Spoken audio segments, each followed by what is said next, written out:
The Industrial Revolution and its consequences have been a disaster for the human race. They have greatly increased the life expectancy of those of us who live in advanced countries, but they have destabilized society, have made life. Wait a minute, this is the wrong script. We need the one that answers, how does culture shape the definition of good and evil, and what does it mean to be included or to be an exception? We feel that the Joker, the movie and character, would offer us an answer to how culture shapes the definition of good and evil. And by determining how culture, and by extension society, shapes our definitions, we can better understand how certain peoples and/or actions are put into the dichotomy. In the context of the film, we can see why Arthur, the Joker, acts the way he does, just like in all the memes against society towards the end of the film. We can also track how society and groups of people in the movie react and quantify Arthur's actions. Because as you watch, some of his actions will evoke different reactions from distinct groups of people, which is to say that there is more than one single culture or set of values within a society. So it would be useful for us to identify the two broad sects that determines his actions evil and good. But first we need to know who the Joker is before the events in the movie occur. This movie is an origin story for the Joker from the Batman movies. The Joker of this movie is not yet the menace of Gotham City we're used to seeing. Of course, considering the movie's popularity, though, this depiction is probably the one that comes to people's minds most often nowadays. Arthur Fleck, Joker, lives in Gotham City, which is currently in a dire economic state, with a huge economic divide between the bourgeoisie and the lumpen proletariat. Arthur is mentally ill, and his condition includes a tendency to laugh maniacally at seemingly the worst times, as well as having psychotic episodes, and this mental illness need not be ignored through the rest of this analysis. Arthur works as a rental clown, which is a job that puts him in very vulnerable situations and puts him in contact with many unique characters who provoke him and cause a lot of his problems.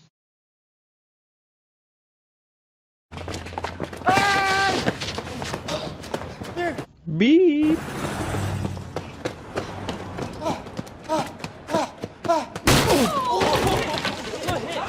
Beep! Come on, this guy's weak. He can't do nothing. Harder!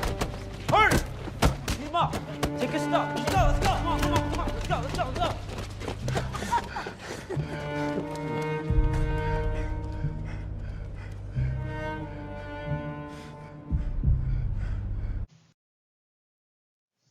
This scene is the classic kick the puppy scene, as we have the miserable Joker, indicated by his forced smiling at the very beginning, get the prop that's not his, destroyed and kicked mercilessly by some hoodlums.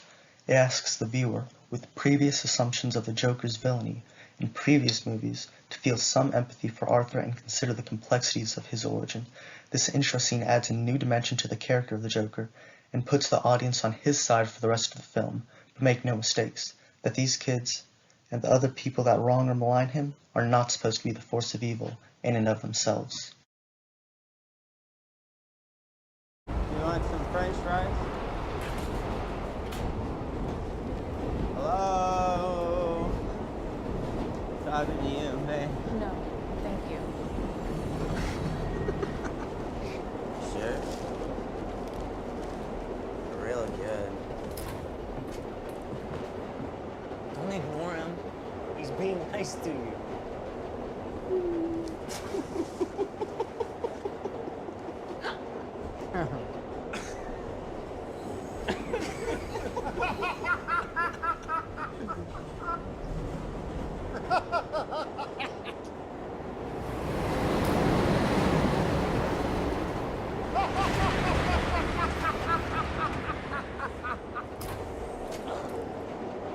Is something funny?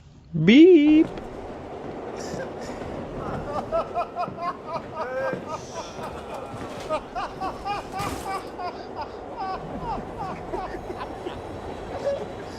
Isn't it rich?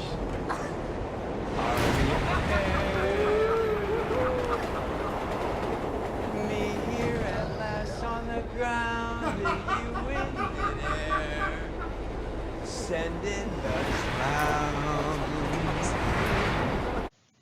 This clip demonstrates that this provocation by the three Wayne employees is different from the others that Arthur has. This shows a tipping point for his character since he had the means to defend himself after the three initially provoked him after instigating with the woman with the fries. First, the three dudes were messing with the woman, who just so happened to be unlucky enough to end up here with these fellas. Secondly, the audience knows that Arthur has a disposition to laughter he can't control while the fellas on the bus do not, as they encroach upon Arthur.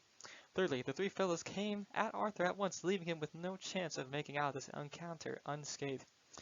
All this leads the audience towards siding with Arthur and how he will react to their assault by making him out to be the underdog, with his being outnumbered and how the people assaulting him don't make any meaningful attempt at understanding what is going on with him. Not to mention, they are already in a bad light considering how they were treating her and her reaction to them, the woman. Once they strut over to Arthur, he attempts to pull out the card that describes his illness when he cannot, but once again, the fellows are not having any patience and perhaps assume him to be pulling out a weapon. The audience can more reasonably infer that he was attempting to show them his card because of an earlier scene in the movie that does have him successfully present the card to the woman on the bus who has him back off from her son. The next scene helps us understand that the movie is, as everyone knows, Joker's appearance on The Murray Show, with its fairly on-the-nose message commentary first on shows like the one he is in, but also on, here comes the funny word, society.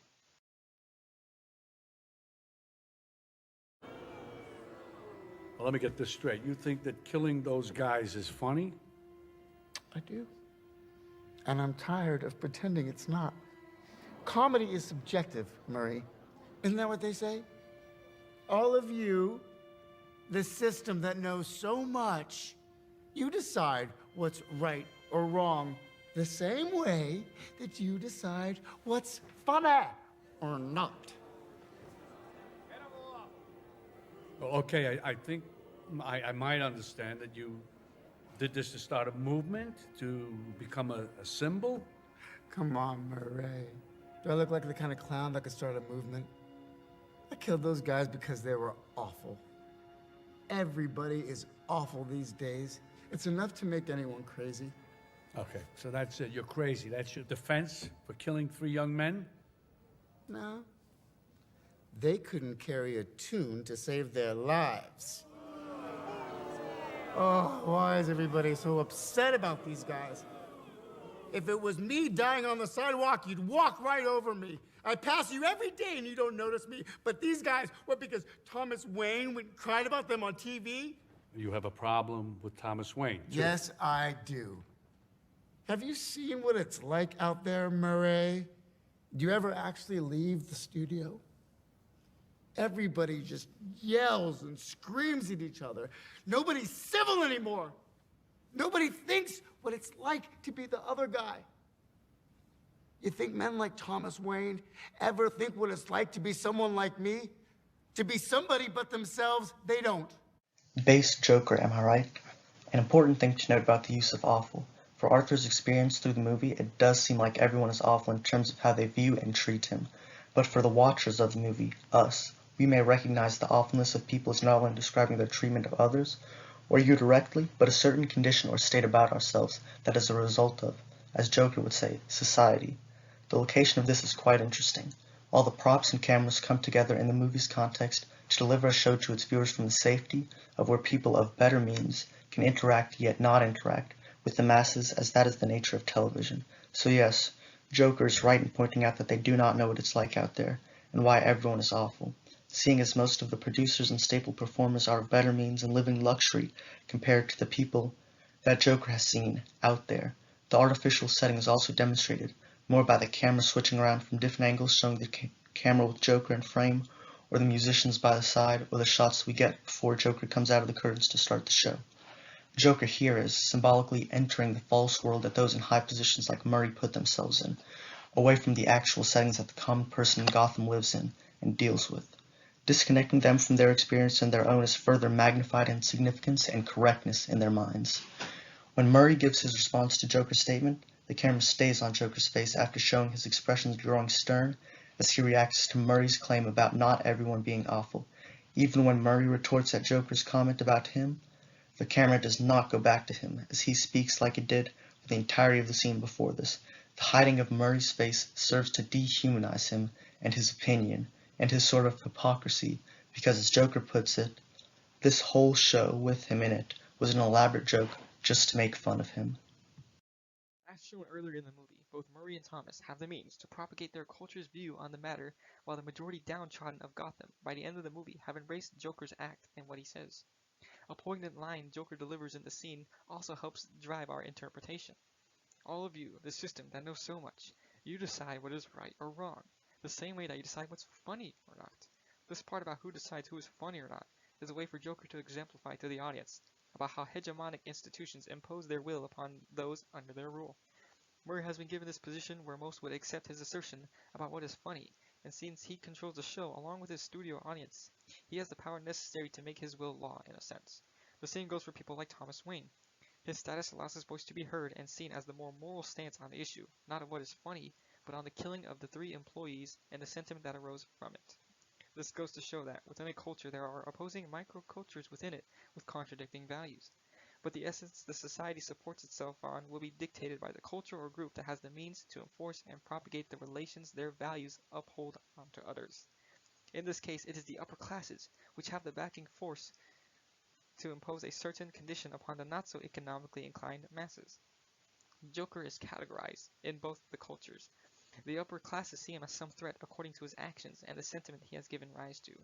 In contemporary mass society, evil is not so much an intrinsic essence of a being or action, but rather something to be interpreted and digested by all the things that it implicates or affects. For the economically inclined, Joker's actions are evil in that its implications are a threat to their status. Whether they admit to that or not does not matter. The people of Gotham have seen Joker's actions and Spunk as something good or valuable to their struggle, since it's what gives rise to what follows at the end of the film, which the people would expect to be their emancipation.